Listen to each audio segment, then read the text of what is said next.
As you mentioned, the public safety commissioner declining to even say how many people had been killed, referring to it as a very fluid situation. And that's certainly been the case all morning. You mentioned the fact that most of the people are staying home and staying in place, honoring that shelter in place order. On our drive here from Lisbon, we were over there where that car was found that they believe belongs to Robert Card. The car was gone. There was some yellow crime scene tape up there, but it seems that the search for the person of interest, as authorities are referring to him, has moved on. From at least that point. One thing I should mention too, there are a number of out-of-state agencies that are assisting Maine police in their search for this person of interest. We did notice several New Hampshire State Police vehicles that came down the road there, so they are very active in this search. And of course, the governor talked about New Hampshire State Police also lending their helicopter to the search. Sean and Catherine, that's the situation. And again, any minute now we should have, or any second now, we expect the governor of Maine and other officials to be here. She's entering the city council chambers now.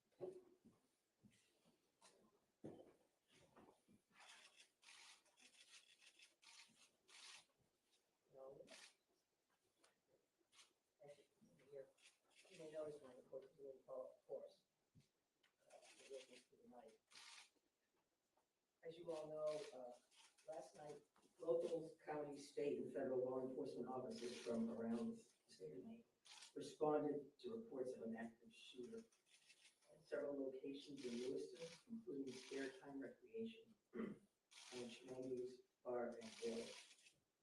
These law enforcement officers, in the face of danger, responded swiftly, selflessly, and with great bravery. Bravery that they continue to demonstrate today as they search tirelessly for a person of interest in connection with last night's event.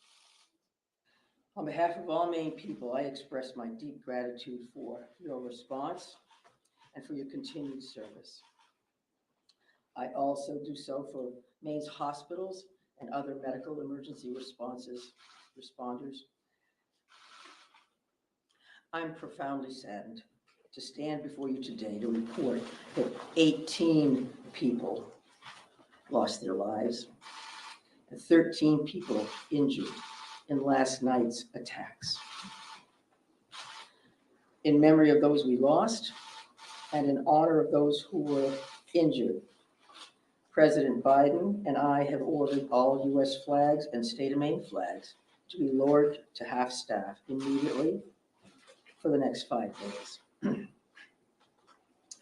Maine State Police have issued a shelter-in-place order for Lewiston, Lisbon, and Bowdoin as the manhunt for that person of interest, Robert Card of Bowdoin, continues. I will let law enforcement speak to the ongoing manhunt and to their investigation, but Mr. Card is considered armed and dangerous, and police advise that Maine people should not approach him under any circumstances. I continue to strongly urge Maine people to follow the direction of state and local law enforcement amid this ever-changing situation. Please, if you see anything suspicious, please call 911.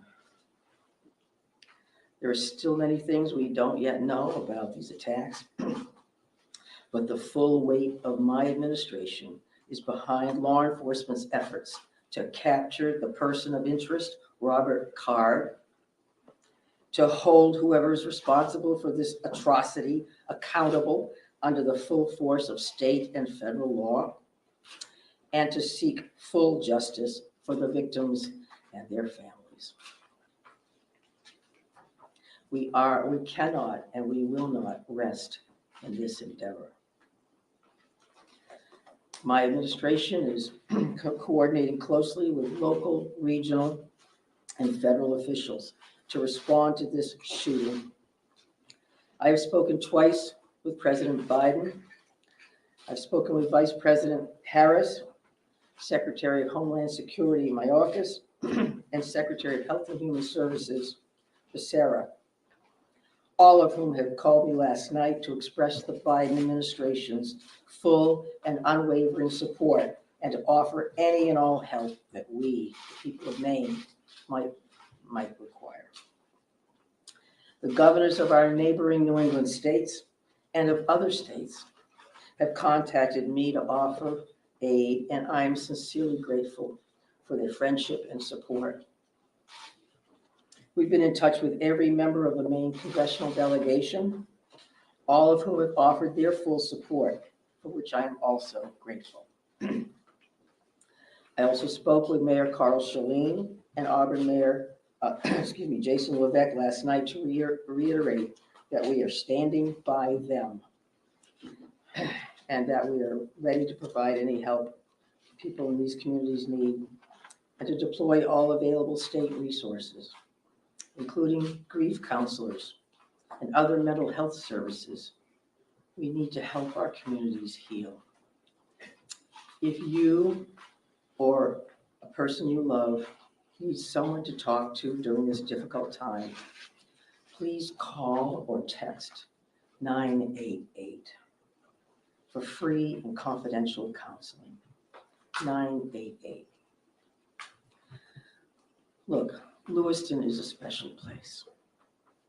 It's a close-knit community with a long history of hard work, of persistence, of faith, of opening its big heart to people everywhere. Lewiston is where I worked for years. It's where I met and married my husband and where our girls went to school. I love this place just as I love our whole state with my entire heart. I'm so deeply saddened, as is every one of the 1.3 million people of this beautiful state. This city did not deserve this terrible assault on its citizens, on its peace of mind, on its sense of security. No city does, no state, no people. No words can truly or fully measure the grief of Maine people today. Our small state of just 1.3 million people has long been known as one of the safest states in the nation. This attack strikes at the very heart of who we are and the values we hold dear for this precious place we call home. All Maine people are sharing in the sorrow of the families who lost loved ones last night. Loved ones, normal people who were killed or injured while unwinding from a day of work or while spending time with their family and friends, socializing. So on behalf of the 1.3 million people of the whole state of Maine, I hold these families and this city in my heart today. I know that the people of Lewiston are enduring immeasurable pain. I wish I could take that pain off your hearts, off your shoulders, but I promise you this, we will all help you carry that grief. I ask Maine people to join me in offering our comfort to the families and friends who have lost someone, and in offering our prayers for swift recovery for those who are healing in Maine's hospitals today. This is a dark day for Maine. I know it's hard for us to think about healing when our hearts are broken. But I want every person in Maine to know that we will heal together. We are strong, we are resilient, we are a very caring people. In the days and weeks ahead, we will need to lean on those qualities more than ever before. As we move forward, struggling as we may, let us wrap our arms around one another, offer comfort and solace and love. I know the Maine State Police will continue to release information to the public as we confirm it, and information about any steps that the public might take to support the people of Lewiston at this time. May God bless the people of Lewiston and bless the memories of those we lost. Thank you. I'm going to turn it over to Commissioner Sasha. Thank you very much, Governor. We certainly appreciate your support. The city of Lewiston does, the state of Maine, and certainly our first responders. We feel that love every day, and thank you very much for that. I would also say that we want to say thank you to really a large number of other elected officials across our state, whether that's the federal delegation, local elected officials, and many others that are part of organizations or law enforcement agencies that truly wanted to join us today at this particular press event. And wanted to speak on behalf of their communities. And as the governor had mentioned, and everybody else will reiterate, our reality for today is that this suspect is still at large. And we want to provide community support for the victims, for the families, and the communities across the state. But we also have an incredibly strong laser-like focus on bringing this suspect into custody and ultimately to justice. So because of that mission for this particular event and today's activities, we're keeping the list of speakers and the agenda pretty tight. And that will include next up at the podium would be Chief Dave St. Pierre from the city of Lewiston. And some other members of his command staff are present. What I will say to the city of Lewiston, and you know this because you feel it every day, but you're lucky to have a chief like Chief St. Pierre and his entire law enforcement agency. From every level, those officers put their heart and their soul on the line on behalf of their community last night and into today. And they're doing it for the right reasons. They do it because they care. So the city of Lewiston and truly our co-responder family across the state of Maine is lucky to have Dave and his team in the mix with us. And we're also going to hear from Colonel William Ross from the Maine State Police. And Bill will highlight some of the timeline things that you're probably concerned about and certainly interested in from a story perspective. So the Colonel will come up and speak to that. And we'll also have Jody Cohen. And Jody is the special agent in charge for the FBI out of the Boston field office. And Jody will highlight some of those federal partnerships and some of the things that our federal partners are bringing to the table, bringing to bear to help us with this investigation. We also have a bunch of people here. Once you start naming people, you're going to have a problem because you're going to forget somebody or screw something up. But I would also tell you that a couple of our other federal partners are here. Kevin Neal, who was the U.S. Marshal for the District of Maine. We also have James Ferguson, and Jim is the special agent in charge from the ATF for the Boston Field Division.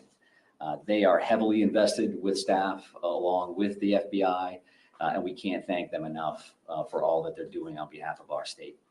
I would also tell you that we are going to close with a brief Q&A, and we're going to try to get some of those questions out there. We appreciate your time, your patience, your professionalism, your partnership at getting this information out. I would think that those questions are going to be brief because, again, we do have a suspect at large. And while you can help us with that, we also need to get back to our teams to push forward on that. So with that in mind, I will be back up to the podium to kind of steer that a little bit. But for starters, I would like Chief St. Pierre to join us. Thank you. Thank you, Director Sawchuk, and welcome media partners. And thank you, Governor Mills, for those kind words. I'm going to keep this short. What I would like the very most is to express our deepest sympathies to the families and friends of the victims of this heinous crime. This is truly a tragedy that goes beyond comprehension. I'm confident in our community that our community has and will continue to come together throughout this endeavor to bring this to a successful conclusion. Although difficult, I do ask the public to continue to be mindful of their own personal safety and also that they be patient with the process as much as possible. There is extensive work and attention to detail that goes into such a large-scale investigation. I'm confident in the expertise and professionalism of our investigators and all law enforcement officials that are currently involved. This is an all hands-on-deck approach. We have a great deal of collaboration and resources that have been made available to us. There are far too many to name individually, but I think Director Sawchuk named quite a few appropriately. There are far too many, as I've stated, but they are all appreciated more than you know. I want to thank all of our brave men and women of the Lewiston Police Department, Fire Department staff, medical personnel, first responders of any kind that came from far and wide and have come together and continue to work tirelessly in bringing the situation to an end.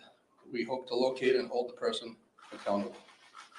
I think you'll hear next from the state police, who is taking the lead in this investigation. Although that we are working hand in hand with them, I think Colonel Ross will be able to fill you in on a little bit more.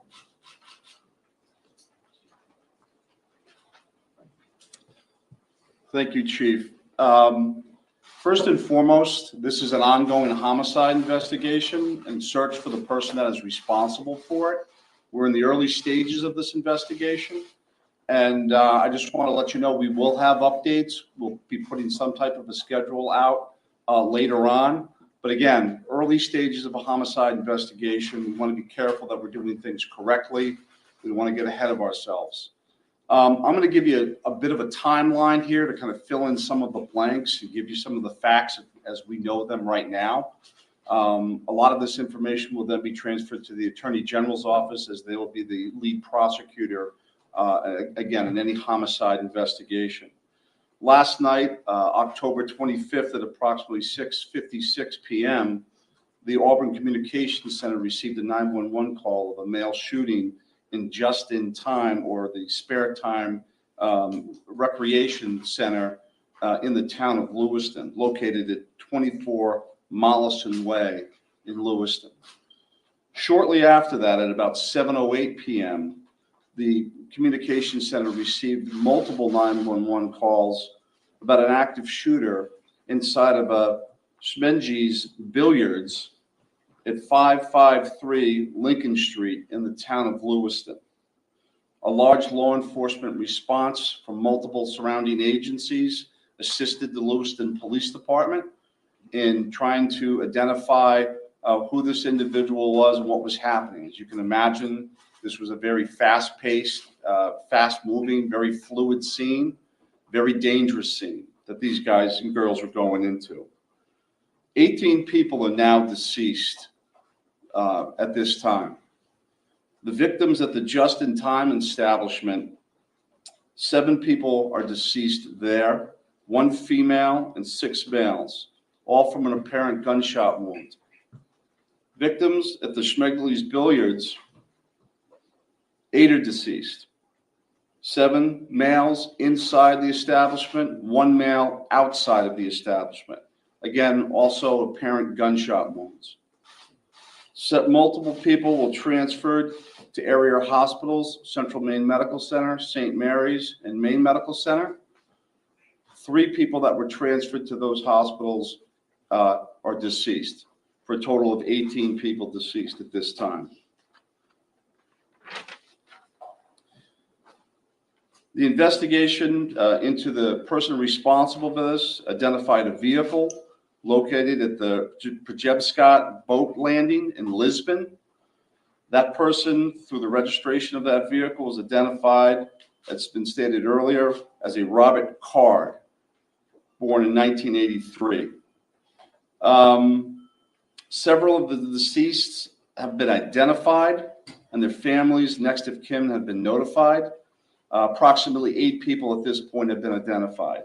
10 people, 10 of these victims, still need to be identified at this time. Currently, there is an arrest warrant for 8 counts of murder for Mr. Card. And the reason it's 8 counts because 10 people have not yet been identified. As those people are identified, the counts will probably go to the total of 18. He should be considered armed and dangerous. Based on our investigation, we believe this is someone that should not be approached. This is someone that should be, if you come into any contact with this individual or someone that you think looks like this individual, you were to call 911, and I'll provide some tip line numbers at the conclusion of my briefing. Lewiston Police Department, federal, state, county, and other local municipalities are involved in a coordinated search at this moment for this individual. So there's the ongoing investigation and there's a search to apprehend this person. Both happen simultaneously. I can't stress this enough. This is an ongoing investigation in the early stages. More information will come out in conjunction with the Attorney General's office as the lead prosecutor. We can't share all of our information right now, and I'm sure you understand that.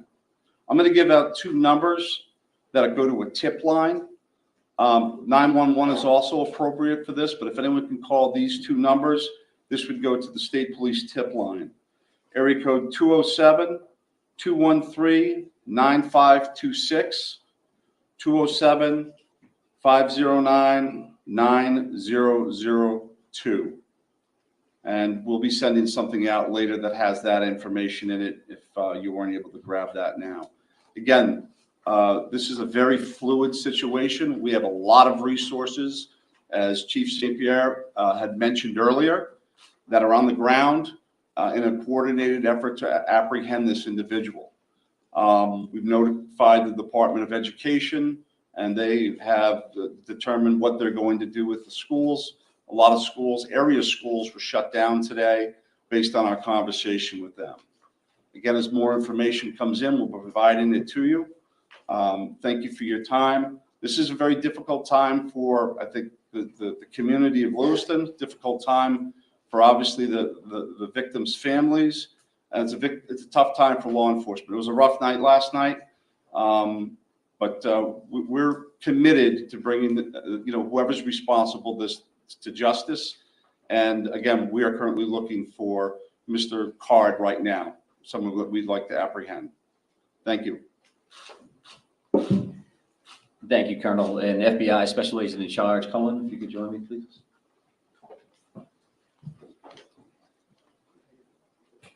Thank you. My name is Jody Cohen. I'm the Special Agent in Charge of FBI Boston Division, which covers the state of Maine. Our hearts go out to everyone who is impacted as a result of this senseless violence. The FBI is working hand in hand with our law enforcement partners. Our evidence response team is here processing these very extensive scenes. We are providing investigative and tactical support, as well as our victim specialists are working with those affected by this tragedy. As this very active investigations continues to unfold, we're asking the public to stay vigilant and come forward with any information that you might have that you feel is helpful to our investigators. My pledge is that the FBI will carry out this investigative case with rigor.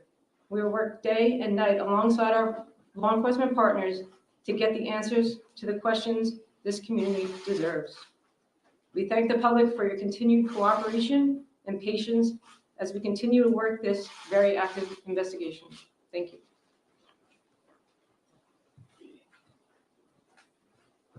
Appreciate that. And I would say that the reality here from a resource standpoint is that when we've asked for anything, the answer has been yes, period.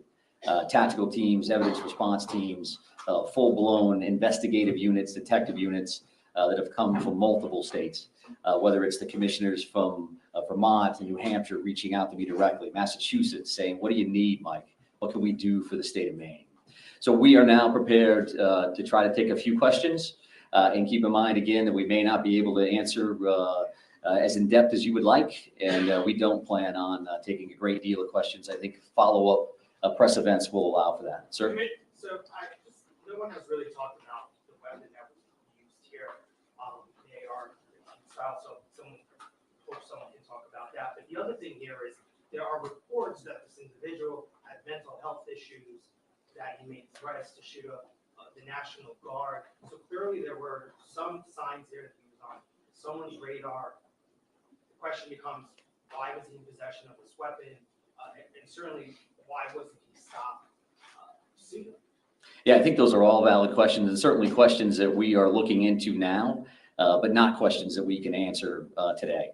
Considering that this occurred last night, there's still an active search for the suspect in question. So I appreciate those questions, but not something we're going to be able to answer right now. Is it something that you're investigating and looking? It is certainly one of those things that we want to follow up on, all Why- aspects of that. Why does the Go ahead, right here. Yes. Can you give us a sense of the ages of who has died, how many are under 18 and how many are over 18? I'm not sure we have that information with us today. We wanted to break it down by gender because that's something we had readily available. We did not break this down into age ranges at all. So what can you tell Yes. us, what can you tell us about the background of the suspect in this case, or I should say the person of interest, because I noticed the language is very clear. It's like person of interest, not suspect. So why use that terminology, and what can you tell us about his background? Yeah, I think we used person of interest last night for half of the room that was here for that press event. As the colonel had mentioned, there is now arrest warrants for murder for this particular individual, Mr. Card. So he is viewed as a suspect, and there's a full court press by all of our partners to bring him into custody. What was the second piece of that question? What can you tell us about his background? Just wanted to ask a second ago about the idea that he had voiced concerns about his own mental health, right? Had been committed, according to language in the police bulletin, to a mental health facility for weeks. How could someone that fits that profile still be in possession of semi-automatic weapons? Well, I do think that the statutes around firearms and the possession of those are pretty complex. I know that we will be reviewing that information as we move forward, but that's not an answer that we're prepared to give today. Because that leads to motive. You're talking about behavioral health issues and how that impacts this situation. I would expect you'll hear back from us on that in the future. Right here, sir. Yeah, I've got a question about, we've seen helicopters as far north as Manhunt. Can you tell us anything about what's leading you, that far north of the scene where you found the car? Yeah, sure. So we have law enforcement assets that are deployed over a number of communities doing follow-ups on a number of different things. So as you can imagine, there's a great deal of search warrants that we're following up on. We do have partners, that helicopters from the New Hampshire State Police. That copter was here last night to assist us as well. So whether we have tactical elements out or we're searching an area, some of those air assets would be very, very valuable for us. So that's what they're doing. That's leading you there? We're not going to speak to what brings us to a specific community one way or the other. Yes, Okay. ma'am. So Right here. identifying the unidentified victims, what are people encouraged to do? Is there DNA being, tested from family members who may have missing loved ones? Like, what's that approved right now? Yeah, so we did have a family a reunification center open last night. We do have behavioral health liaisons that are fully engaged to work with families and work with loved ones and work with victims for that matter that may be in the hospital and seeking treatment. So those things are actively occurring. We are dealing with each one of those situations separately. So do we need DNA on that? Are we just waiting to find a loved one, some kind of family member that we can make a notification? I think that varies across the board. I'm going to take two more questions. I'm going to take two more. Right here. Yes, was there some sort of triggering event? Is that something that you're investigating? I think we're always concerned around motive. That you say triggering event, that's a motive for us. Again, that's not something we're prepared to discuss today, but I do appreciate the question. It's clearly something that's important. One additional follow-up from you. Can you help us understand why these locations, why this bar, why this bowling alley? Was he looking for someone? Was he looking for something? I think that does speak to motive, so I appreciate the follow-up, but not something we're going to be prepared to answer today. I'm going to have one more question right here, sir. Right here. Can you say, is Card, first off, to clarify, but the arrest warrants issued today, and can you say if Card is still in the state or he's still alive? Well, we're actively searching for him. If I knew the answers to those questions, and this would be a different press conference, I would assume. So we don't know his location, and I'll leave it at that. And we are working with the Attorney General's office reference to those warrants. So with that in mind, we're done taking questions for now. So we are going to actually take off at this point. Thank you very much for being here. I appreciate that. Have there been any credible sightings? We've not really gotten any answers. Thank you.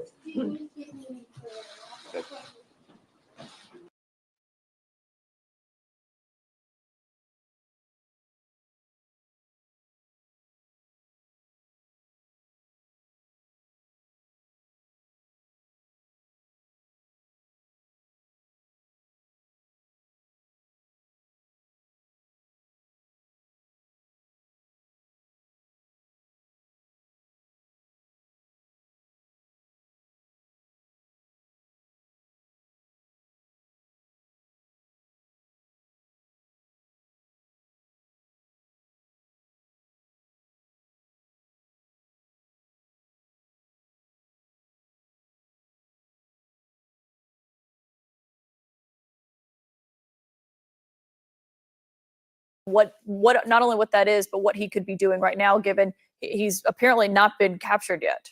So that's an AR-15 style rifle. It appears he has a telescopic sight mounted on top of it, which he seems to be looking over. Some of those sights come with a laser optic where you can see a red dot on the sight, so you can actually look from a distance. Wherever you see the dot is where the bullet is going to land. That's kind of very common in combat situations, police situations.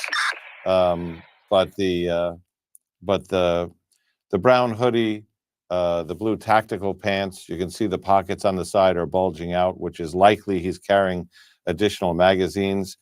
What we're getting right now is, and this comes from multiple law enforcement sources, is they believe they have 16 deceased and between 50 and 60 injured or shot.